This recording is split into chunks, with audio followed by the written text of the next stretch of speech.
Deputy chairman sir, एक बहुत बड़े महत्वपूर्ण विषय पर, बिल पर यहाँ चर्चा हो रही है। जो नौजवान छात्र है, उस छात्र के जिंदगी का विचार करने वाली सरकार हमारी है।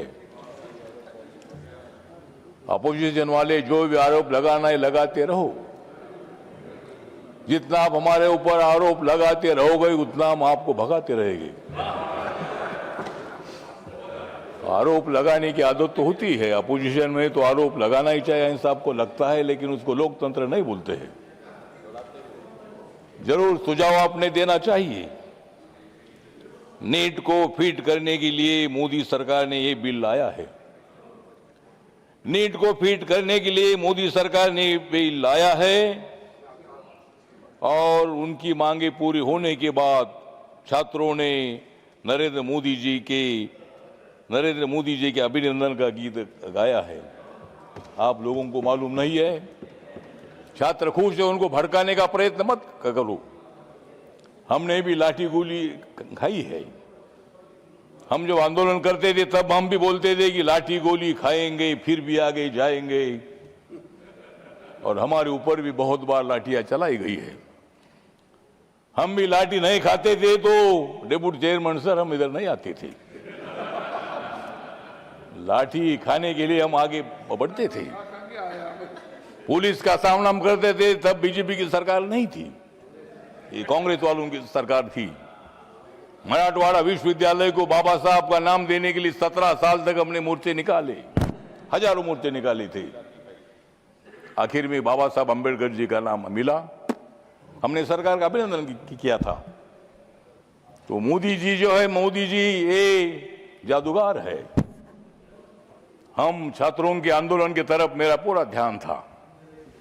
आप लोगों को मालूम है कि अमेरिका से भारत आया था चुपके चुपके। अमेरिका से जो भारत आया था चुपके चुपके, उनका नाम है अभिजीत दीपके। अभिजीत दीपके मेरे समाज का है।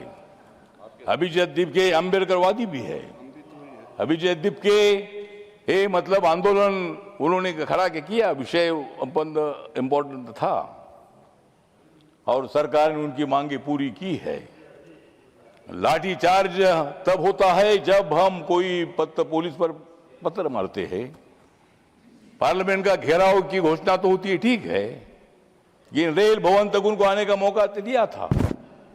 25 दिन तक आंदोलन वहां करते थे, शांति से आंदोलन करते थे, किसी पुलिस ने लाठी नहीं चलाई थी। लेकिन जब मतलब यहां पार्लियामेंट की तरफ घुस कर आने का प्रयत्न हुआ तब पुलिस को लाठी चलानी पड़ी, लेकिन मैं उसका समर्थन नहीं करता हूं। जरूर इसकी इंक्वायरी भी होनी चाहिए। जितेंद्र सिंह साहब इधर है, उत्तर देने वाले हैं। जरूर अगर कोई पुलिस वालों ने गलती की होगी तो उनको सजा मिलनी चाहिए, उनके ऊपर एक्शन होना चाहिए। लेकिन नरेंद्र मोदी सरकार पूरा देख रही थी। हमें मालूम था पूरे देश भर आंदोलन हो रहा है और सारा देश के लोग मतलब उनको सपोर्ट कर रहे हैं। इसीलिए सरकार ने धर्मेंद्र प्रधान जी का रिजाइन ले लिया है। धर्मेंद्र प्रधान जी के रिजाइन की उनकी मांग थी। हमारे जेपी नड्डा साहब और जितेंद्र सिंह जी बार बार उनके साथ बात कर रहे थे, पूरा ध्यान हमारा था। लेकिन आप लोगों को भड़काने के लिए जा रहे थे। आप वहां जाकर मतलब उनको चेतावनी देने का प्रयत्न कर रहे थे। लेकिन वो छात्र जो थे उसमें कुछ छात्र घुस गए, जो हमारे अभिजीत दीपके के साथ जो छात्र थे उतना नहीं थे, और भी कोई मतलब उसमें छात्र थे।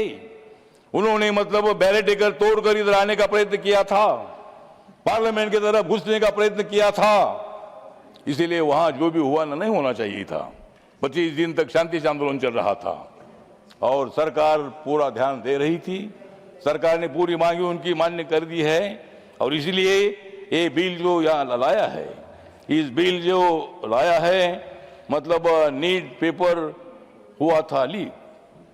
नीट पेपर हुआ था लीक और उस पर चर्चा करने का ये आया है हमारे ऊपर, ये चर्चा करने का ये है वीक।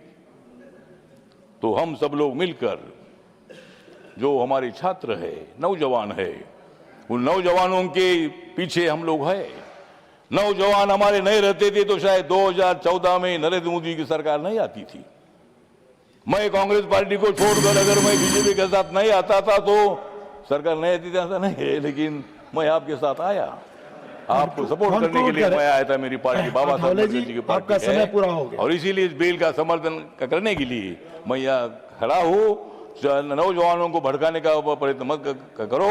सारे नौजवान हमारे साथ है, वो आने वाले चुनाव में भी हमारे साथ रहेंगे और 2029 में भी नरेंद्र मोदी जी प्रधानमंत्री रहेंगे और उस मंत्रिमंडल में मैं भी उसमें रहूंगा।